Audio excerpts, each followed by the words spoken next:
Hey,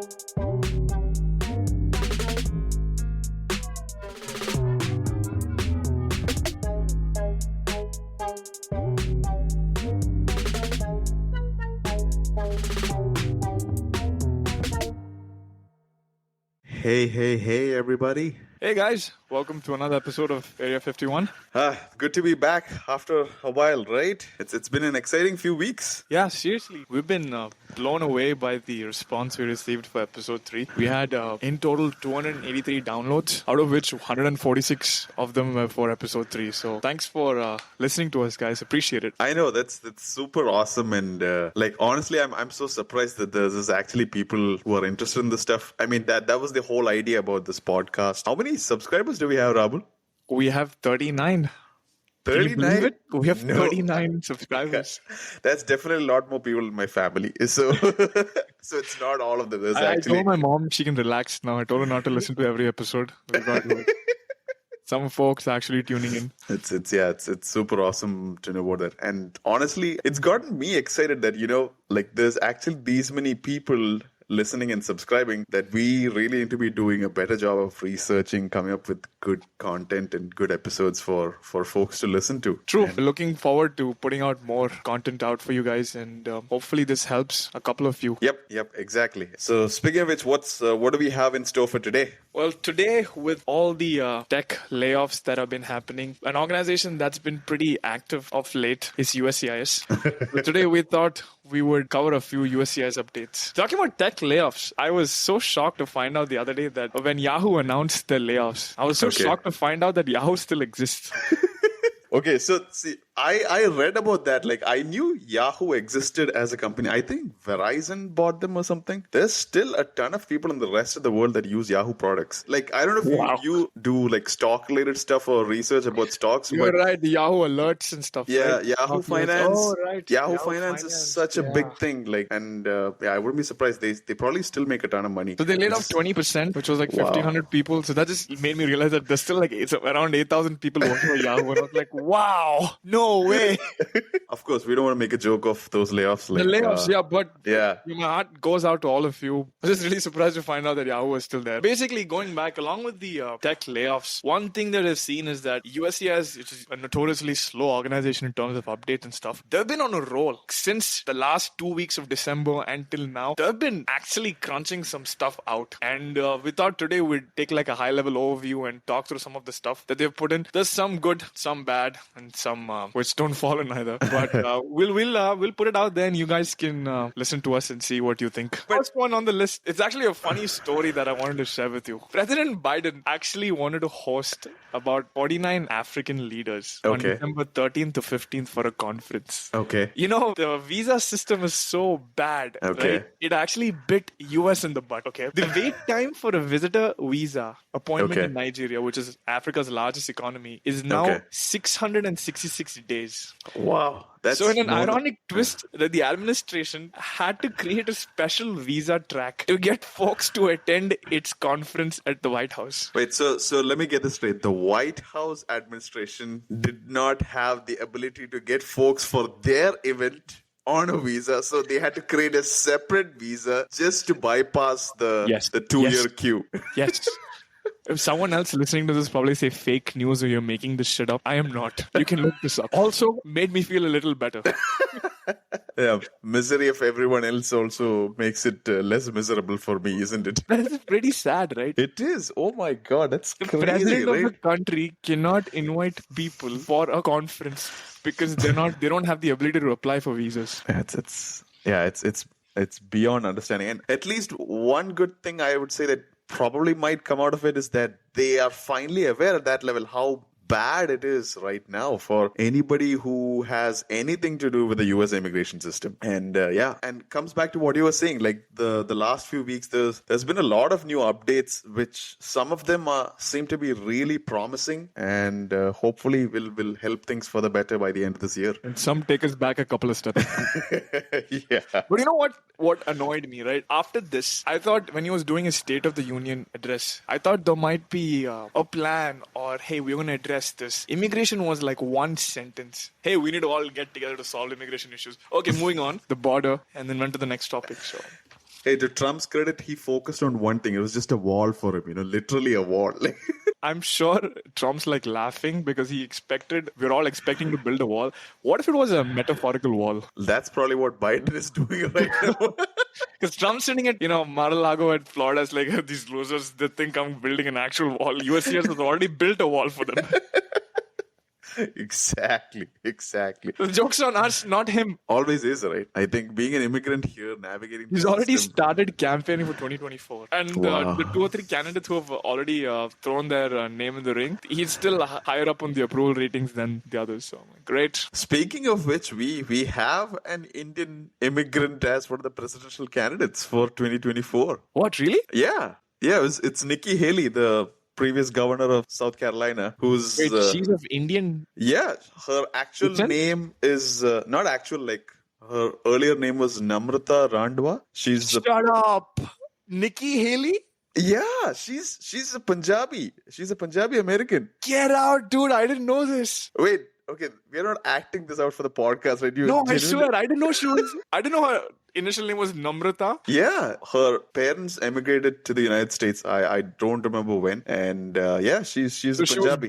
she was born here? Oh, she was born here. That's what she's She's contesting. she's born here. No, like you can. Oh yeah, you're right. Yeah, to be You the can't, yeah, you can't, yep, right? I yep, mean, yep. they had, they kept, Obama. they kept questioning. I'm sure, I think at one press conference, he joked. I think Obama was someone who had a great sense of humor. He actually showed a clip of, the Lion King background. Okay. It's like, that's my, like people think this is my origin video or something like that. And it's so funny, dude. I was laughing so bad, Man, Obama marketed the US to me. I fell for Obama's marketing tactics. When I was living in Dubai and I used to hear like Obama speeches and stuff and interviews, I'm like, how can this place not be such a really cool place if you have a president like this? And then I came here and then we elected Trump. But Nikki Haley is a presidential candidate for I did not 2024. know this. Wow. Yeah. And to give some context to this idea, I mean, there's always been discussions that she would probably at some point in time go for the presidency. She was the Secretary of State for a while in the Trump presidency before Mike Pompeo. Yeah. Oh, and he's a potential candidate too. Oh, wow. Okay. He's a potential candidate too. He's not officially confirmed, but Okay. it looks like he's probably going to be contesting for the role as well. Wow, that's definitely going to be Yeah. I think there are actually good candidates like with Ron DeSantis. Nope, I don't know about Ron DeSantis anymore after what Trump did in the last 2 weeks. Okay, I've not followed the news, so He actually shared a photo. Okay. Ron DeSantis was actually a teacher at some point, I believe. okay. So he showed a photo of Ron with a bunch of people, and he's like, "Oh, he's grooming kids and stuff like that." And he started a whole smear campaign based on that. Okay. Yeah, okay. He's already started fighting dirty. Wow. Speaking of Secretary of State, the State Department has come up with a new initiative this year, which might be really helpful for folks on visas, like us included. They are planning to bring or launch a pilot program later this year where you can renew your visas. Right now, the plan is just for H and L visas and do all the sort of stamping and all that sort of stuff in the United States without having to leave the country, which seems very, very, very good. I'd say it's such a good thing that if it's finally I coming out. swear, I was like jumping up and down when I read that. Imagine, guys, we don't have to worry about India. Is such a big country, has like 5 locations where you can get the stamping done. You don't have to travel to different places to get the stamping done. Wait for a slot. You can conveniently do it in the country, get your passport back, and then you're not landlocked waiting for a visa appointment slot. Yeah, I exactly. was so happy, and I hope this actually becomes a practice. Did you know that until 2004 we had this here? Apparently, I read about that. Like that's Until 2004 we had this. Oh, guess what changed it? well, I would think 9/11 probably Yep. played a big part. Yep. After 9/11, they couldn't fulfill the post 9/11 requirements to collect biometric data for visa holders who are renewing it domestically, so they took it off. Now, just in the last Oh. 2 decades, because of upgrades to the technology and everything, it's super easy to do it now. So they're considering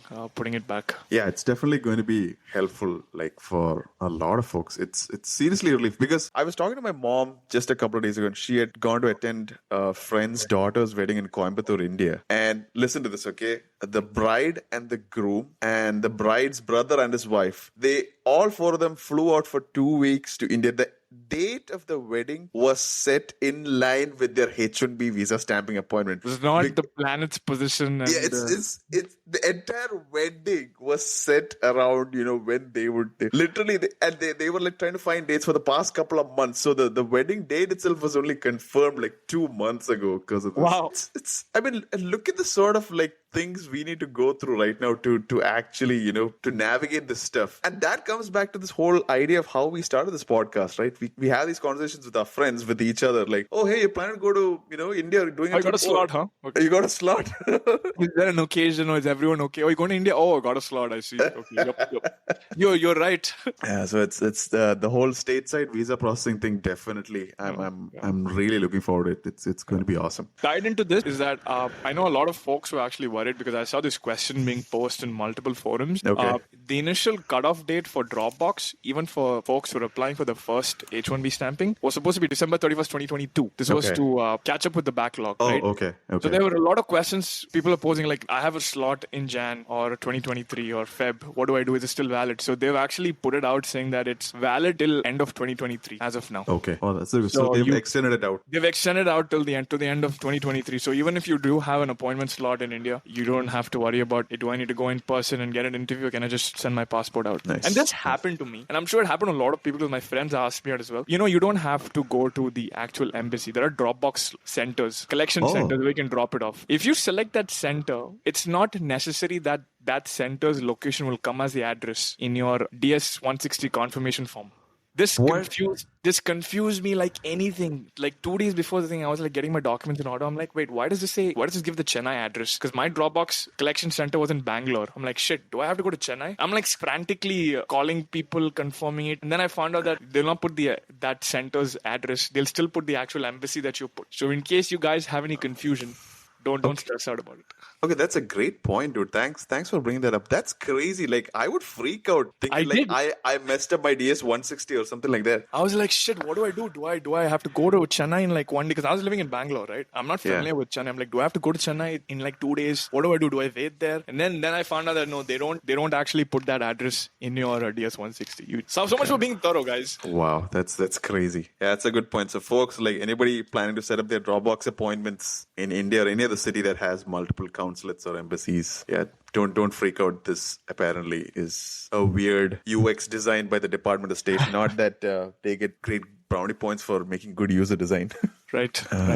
What other updates do we have? A major win against the USCIS. I'm happy about that. USCIS, there was a major lawsuit, which is by the team of Jonathan Waston from Waston Law, who has been doing a lot of good work in this whole area. I've seen that this is not the first lawsuit against USCIS that his team or his law firm has been participating in. And we have actually done some good work in getting some lawsuits passed. For example, this one. Now, they have to process your H4 EAD, and your L2 together with your I-129 instead of splitting it into 3 separate petitions. So you get your H4. Once you get that, then you do your EAD. So it's like 6 months. Yeah. Now you have the option of bundling it all together and putting in one application, and saves time, a lot of time. As it should be. I think it was decoupled during the Trump administration's era. Part of the whole anti-immigrant sentiment that came about. I think. They're just making more work for themselves. As it is, they're understaffed. Well, see, that's the thing. It's not USCIS that comes up with that, right? It's probably some advisor. They don't have any autonomy in saying, hey, we don't want to do this. I'm sure they should.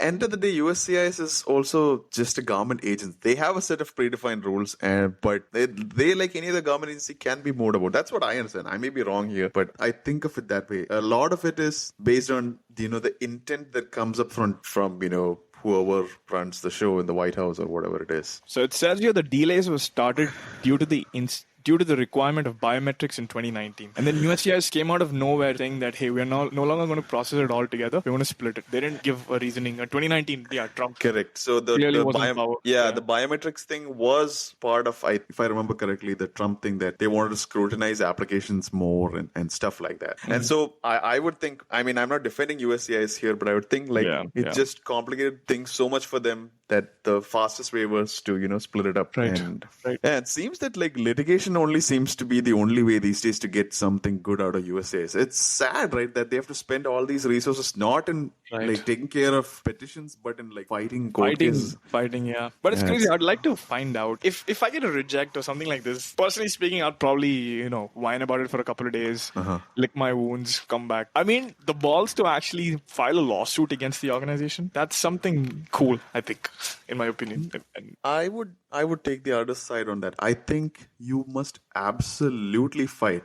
That's the reason why the US exists, right? It's a democracy. true. Everybody has a right. That's the ideal way forward. But how many of us are actually going to say, hey, let's put more time and resources? Obviously, the lawyers are not going to work for free. Of course. Right? Of course. Yeah. So we've had rejects. We've had multiple roadblocks, right? How many of us actually said, hey, no, I'm going to fight this with USCIS. I'm going to hire a team of lawyers and I'm going to go fight it and bring them into court and then see what the decision is. So the few folks who've done this and actually brought about change, kudos to you guys. Seriously, respect. Yep. And there's actually a very important case that happened in 2016. I forgot. It's called the matter of Dhanasar versus USCIS. Oh, the EB to NIW. Yeah, the EB to NIW case. I think this is an Indian researcher that is working at a university or something. Oh, and that's interesting. Yeah. Okay, I've read the matter of Dhanasar. I didn't know this came from a lawsuit. And even this suit, I think this is. I looked up the lady. I think it's Kerala. It's Deepthi Warrior Edakuni. Oh, okay. Oh, I didn't know that. Okay. This one was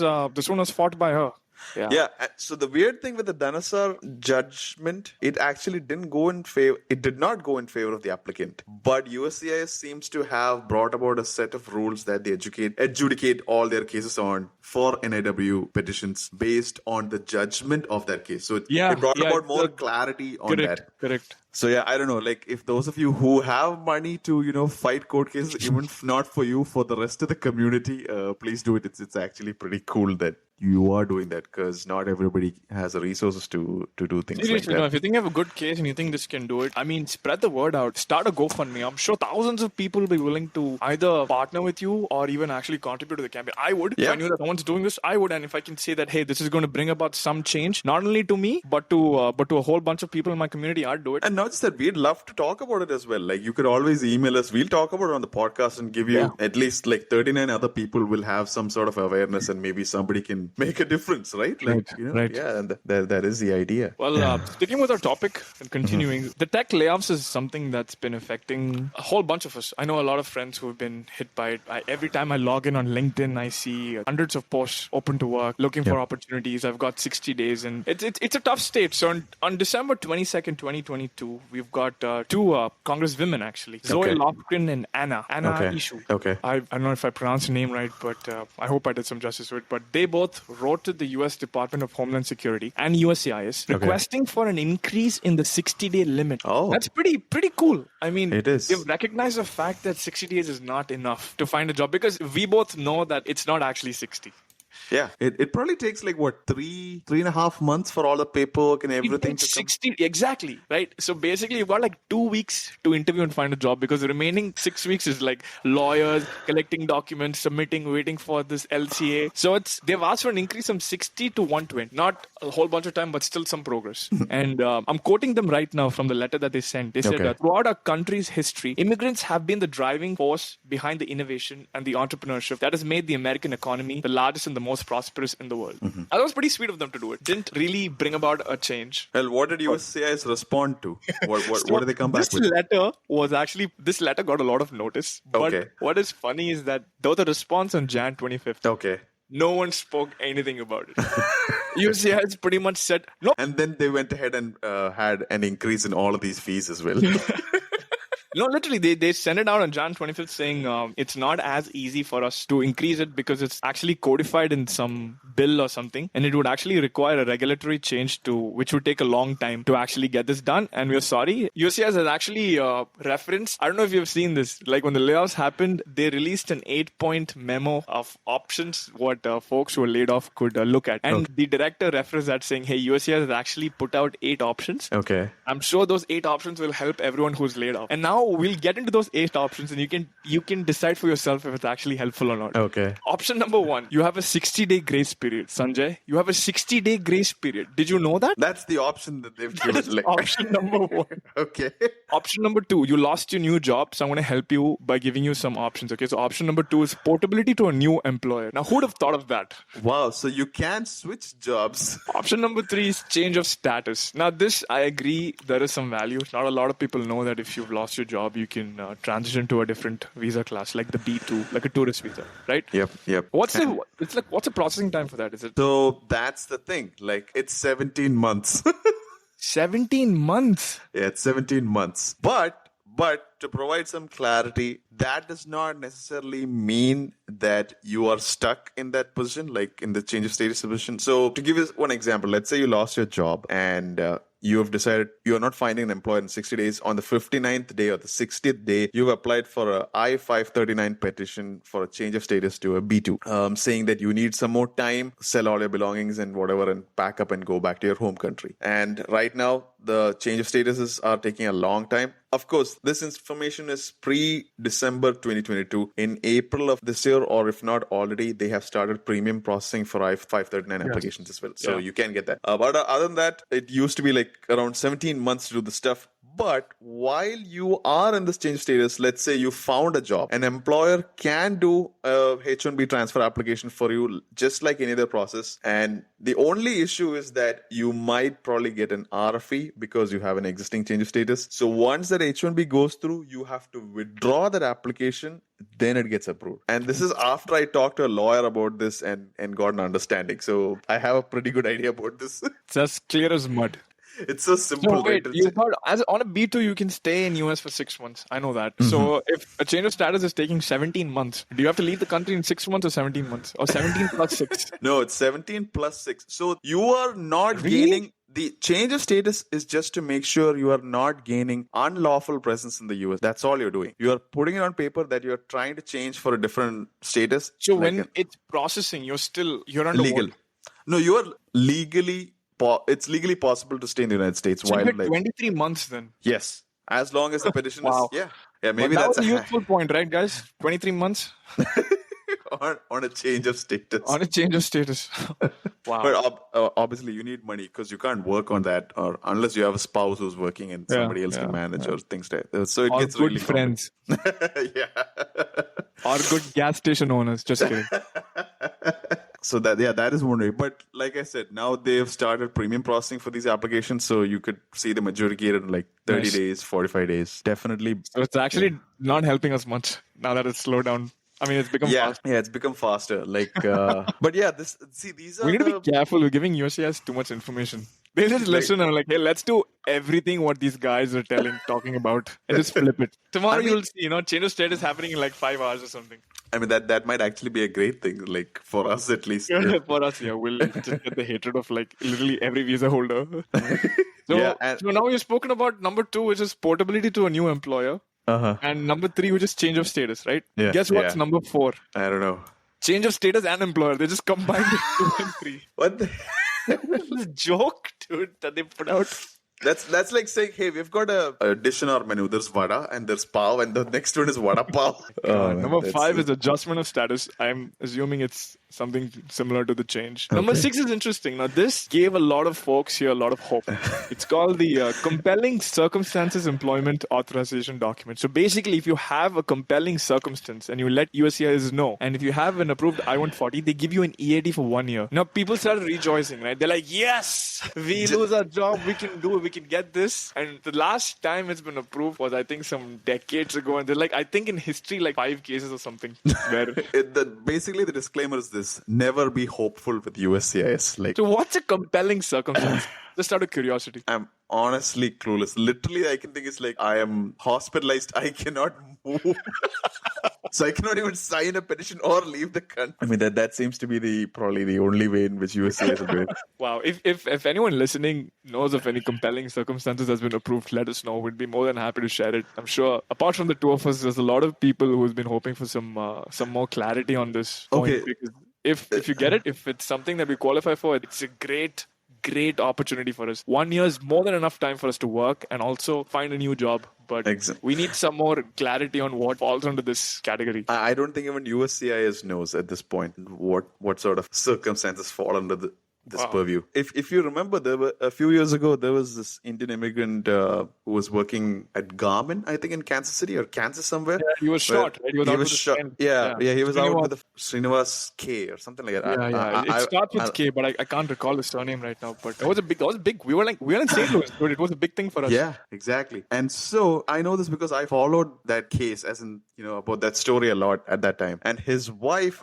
had to leave the US in 60 days after this person died because of something like this. Are you serious? Yeah, I am. And then they had to get a congressperson come up with some sort of letter or some sort of push to USCIS for her to come back, I think almost 6 or 8 months later on some sort of like a compelling circumstances EAD up. And now she continues to work here in the United States. I know that because she was working on an H4 visa. I've been following her. She's actually very active fighting for the cause for visa holders, and it's great. But I didn't know that she had to leave like within 60 days. I mean, I'm sure that would have fallen under compelling circumstances, right? Well, see, the problem is like in these cases, if you ask any lawyer, their advice would be, you know what, it's better to not mess around with the status quo and make sure you follow the law. Do you understand that? This is the law, right? We are following. We didn't know there was a category like this, right? That's why we're like questioning and trying to find out more so that we can actually utilize a system that's in place for us. But that's the thing, like laws don't account for human scenarios. I'm putting it out there wrongly. Like for example, like a case like this, everybody knows that this person should not have to leave the country or something like that. It doesn't matter what their immigration status is. But the problem is if they stay, especially in such a difficult time like this in their life, and a couple of years later, some USCIS memo comes in saying you gained unlawful presence during this time, so we won't give you a green card or you're deported or whatever. There's no certainty. Nobody's coming and telling the president, or nobody's coming and telling like, hey, stop this nonsense. I'm guaranteeing you that you wouldn't have to leave the country. Like USCIS is not coming out with something like that. And so long as they specifically don't come out and say, yes, this is possible, it means it's not. At least that's how I see it. And wow. I may be completely wrong there. But yeah, it sucks. So how did she come back? Do you know? Apparently, the state congressional person that, they were living in Kansas, the community, the Indian American community there got in touch with that person. I think even the senator for Kansas as well was involved, where he got some sort of special consideration from USCIS to bring her back later and give her an EAD and something like that, something along those lines. Nice. Yeah. It's always nice to see the community come together to look out. And now this is completely, like, I may be completely wrong here. So there is a special EAD if you are a victim of domestic abuse, where you can get a work authorization document devoid of what your visa status is. And I think they may have used some loophole in that to get her back on that, something along those lines. Nice. And, if any lawyers listening and who's followed the case, if you think what I said is wrong, please do definitely get back to us. I'd love to correct myself on that. Yeah, that's what I remember. Moving on in the list, number 7 is expedite criteria, and my favorite is number 8. It's something that is so useful and helpful. I'm genuinely thankful to USCIS for putting it out there. So if I lose my job in a layoff, an option that I have that could help me in my situation is departure from the United States. What? I kid you not. This is option number 8. I'm going to read it out the way exactly USCIS said it, right? Options for non-immigrant workers following termination of employment. Number 8, departure from the United States. At least they've made it very clear on what their intent is for immigrants. It's pretty sad. Yeah, it's super funny. We're laughing and all, but taking a step back, I'm like, really? How is this helpful? Like, okay, change of status, yes. That's it. Literally, out of those 8 points, 1 is useful in a way. The crazy thing is that we fund USCIS. USCIS does not have a congressional budget. It's funded through application fees. And the same people who fund USCIS, USCIS says, you know what, you can just leave America and go. It's like they've finally caught on to that, which is why they've just drastically increased the fees for everything. H1B registration was $10, right? Yeah. Like, what's the catch? It's too good to be true. It seems too good to be true. And they've realized it too. From 2024 onwards, it's going from 10 to 215. Oh, wow. Foreign nationals will now pay 70% more for H1B petitions, 201% more for L1 petitions, 129% more for O1 petitions. And now, in everything that we pay, there's an additional $600 called as asylum program fee. Oh, yeah. I heard about that. So what, after aliens, we're like the refugee alien? No, the aliens are funding the refugees. Dude, it's absolutely insane. 201%. How do you justify that kind of increase? I know inflation's kicking in and stuff. What is this for the next 100 years worth of inflation they've taken into account? The Inflation Reduction Act passed by Biden didn't include USCIS. That's why they had to increase the fees. I mean, look at this. I-765 work permit is 60% increase if you're filing it through paper and 35% increase if you're filing it. These are mostly students, man, like who come for masters or PhDs. Yeah, they've already spent a ton of money coming here and having their expenses and stuff. And on top of that, this. And there's not even a guarantee that you'd get your paperwork in time, right? It can be 2 months to 3.5 years or So whatever. the only good thing is these things are not official. It's now in that phase where they're waiting for folks to put in their comments. But seeing the way things are going, I have a feeling probably would be finalized. And it's not the only thing that they've proposed. And that same thing, which not a lot of people are talking about, there's still a couple of other things, right? Premium processing was one of them. Mm-hmm. You will no longer receive a decision in 15 calendar days. Wait, so it's 15 business days now? Yes. Wow, they conveniently got almost a week more. Yep, an extra week now. So you're 2,400, I think it's 2,400 now, right? 2,400. Yeah. It's no longer 15 calendar days. So if this becomes final and you guys have some really tight deadlines, keep an eye out for it. Wow, that's a good thing you pointed out. That's very interesting. I wasn't aware of that. Next up, I think one important good ruling that's coming out is the age calculation for children who are filing for an I-140, and that USCIS has made a change on. Not that there's been a lot of changes in the filing dates for green card for Indian folks, but still. Dude, since you mentioned that, right? EB1, there's a wait for EB1 now. It's a 9-month wait for Indians and folks from China. That's insane, right? That was the one category that people file and get it immediately, but now there's a 9-month wait. That's crazy. Speaking of waits, like we were talking about this just before recording it, and I was showing you that tweet, right, that somebody posted. Oh my God. That is depressed. Yeah, it's crazy. So somebody found out the visa bulletin from February 2012, and where the filing date or the priority date for EB2 applicants from India was Jan 1st, 2010. So this is for a bulletin that is published in February 2012. For the visa bulletin in February 2023, EB2, same category, same country, that is India. The priority date is 8th October 2011. So from Feb to October. Yeah, pretty much. It's like 1.5 years. In the past 11 years, oh God, it is moved by 1.5 years. That's it. Do you remember my comment, 12 years a slave? I'm telling you, dude. Sorry, 24 years a slave. Yeah, we're literally living that. It's going to be based on us. It's crazy. Which moved 1 year and 10 months or something in 11 years? 11 years. In 11 years. So you can think like this. Let's say somebody who was on an EB2 in February 2012 had a kid on February 1st. In another 7 years, their kid can sponsor the parent as a US citizen if they're born here, rather than have to wait because this is the... And people have accepted it. True story. I went to a career fair, right? I'm in the oil and gas industry. There was a guy who's working for one of the big operators, right? And I was like, how did you get hired? Are you on green card? Something like, no, I'm still on a visa. Our company got acquired. I've given up hopes for like a PR. My son is a citizen here. In a couple of years, he'll become of age and he'll sponsor me and I'll get it. People have given up. You said it as a joke. Yeah. But I've heard it as an actual statement from someone at a career fair. Can you imagine how motivating that would have been to hear it, right? That's depressing. It's not motivating. Yeah. That's crazy. Back to what I was talking, and this is the state for pretty much any Indian immigrant stuck in the system here in the US. If you're from any other country, you've probably gotten your citizenship. You've probably applied for some sort of paperwork for a green card for your immediate relatives at this point as well. And while folks from one country are still waiting, like it's been more than a decade now. It's crazy. But yeah, like coming back to what I was talking about, this idea of a lot of children aging out from H4 after the age of 18 or 21, that is going to change with this new ruling from USCIS, where they say that the day your priority date is filed, that's the date at which the age of that dependent is going to stop. So as long as it's not current. So just to add on to that, it's like you guys must have seen the bulletins, right? There's like two charts. There's one dates of filing and one final action date. The change is that they've just gone from final action to dates of filing. Calculation is the same. Okay. But in that complex calculation that USCIS does, they would initially use final action dates, which gives 4 or 5 years more. I think that's the difference. I think for EB2, 2012 is final action date, but dates of filing is 2017 or something. So it's like a 4 or 5 year. Oh, okay. difference. Okay.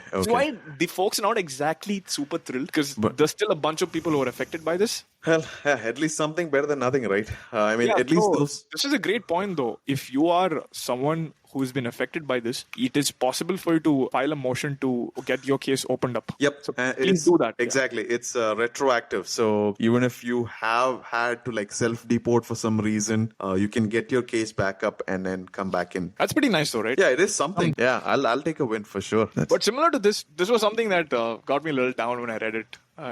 Kind of tying into this, there's some troubling news from Arkansas, Conway, Arkansas, to be very specific. Okay. It kind of ties into the tech layoffs that are going on right now. Okay. There's a 14-year-old kid whose name is Tanvi Marupally. Okay. She's gone missing, and it's been over a month. Oh my God. She was last seen walking towards a school bus that she usually takes to go home, but she never boarded it. She just walked further away. It looks like she was prepared to do this because she suited up very heavily. She wore like extra layers of jackets and stuff, and her parents asked her why you're wearing it, but she did. So it looks like she was kind of planning this, and according to her parents, she was worried that her dad might lose his job, and they'd have to move back to India. And when her dad told her this, she was like, I don't want to move back. My whole life is here. And this couple of months ago, I think her mom got laid off and she had to go back to India, and the transition to a dependent visa took almost a year or something. So that separation was fresh in her mind, and the fact that the whole family might have to leave, the parents are like, this is probably the main reason as to why this happened, and it's pretty heartbreaking, right? 14-year-old, it's been a month, and the temperatures are like freezing cold. It's a long shot, but if anyone listening in, if you guys know anything or want to spread the word to bring some awareness to this, please do it. Call up the police department at Conway. They're waiting for some leads. Nothing's been found out so far. Again, another thing, if you have kids, we're all super stressed out being on visa here, right? Let's just make sure that we don't pass it on to them. Their childhood is ruined being the same rat race and the stress that we have to go through. They're super intuitive, right? They can understand extremely quickly if something is wrong. Adding on to their stress and losing your child is not worth it. I just wanted to bring it up since you mentioned CSPA, because she was someone who was part of that. She was born in India and they moved here. And I'm glad you brought that up, because if somebody listening to this is aware of something or can help out, just spread the word among your friends. Yeah, please. If you live in the area, it'll be great. Yeah, man, kids can. I feel so bad. Just 14, man. Just 14. Nobody should have to go through something like that sort of stress at that age. It's already hard as it is for folks who live here. Like the fact that even the kids have to go through a nonsensical system. I mean, at some point in time, maybe when this gets enough media attention, maybe things will change. I don't know. Let's see. And prayers to the family. I hope Tanvi comes back home and they're all happy and safe. Yep. Absolutely. I thought this was going to be one of a shorter episodes. Yeah. It's just more like a discussion about the updates. But yeah, it turns out there's actually a lot. I still feel we haven't covered everything. It's mostly the ones that we felt were important. Yep. But yeah, it's quite a bit of stuff coming out. But hopefully some good news that's coming out in, like stateside visa processing, the filing dates for kids not aging out and stuff like that. That's definitely good things that's coming out. And hopefully that trend continues. And if in case you think there's something that we missed, shoot us an email or send us some feedback. We'll be more than happy to do a follow-up episode covering the stuff that we missed. And thanks for giving us all the love on Spotify, Apple Podcasts, and all the other platforms we have. So I know some of you have left some comments as well. Please continue to do so. Subscribe to our show. Give us a rating. Let us know what you think. What's the email ID again, Sanjay? It's hello@area51pod.com. And another thing, we are in the process of building our website. I am hoping to have it ready by the end of our next episode. That way you have some place to go to and email us directly, and maybe even, get some show notes and more discussions and ideas about things that you would like to see on just the US immigration system. And we have Instagram as well now. Oh, yeah. Please look up the Area 51 podcast. So follow us. Again, if you think email is, too much effort, I totally get you. Just send us a DM with your suggestions, what you feel about the show, and anything we can do to be better. Thanks for listening, and catch you guys next time. Take care, guys.